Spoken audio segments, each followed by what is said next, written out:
करे सरदार सो घोड़े मते कयो किनी हरणी करण का पीन साई पंडीरा हूँ पूछा घोड़े जे आई इसी हरणी कह के कह लगे खड़ी लाहे छड़े बचड़ो ते खड़ी लाहे छड़े बचड़ो ते पटी हरणी बचड़ी के जंग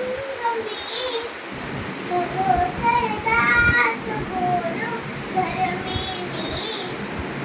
तो सरदार बोलो घर में ने चढ़ाई किया आई न सदा तड़े सपने में धस आवाज न पार तो के बाद हरणी क्या है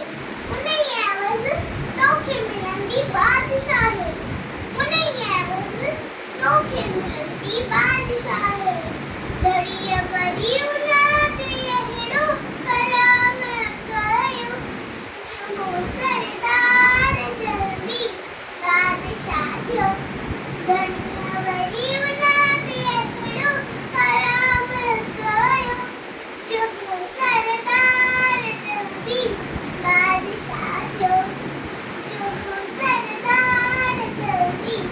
बादशाह थियो जो सरदार जल्दी बादशाह थियो जो सरदार जल्दी बादशाह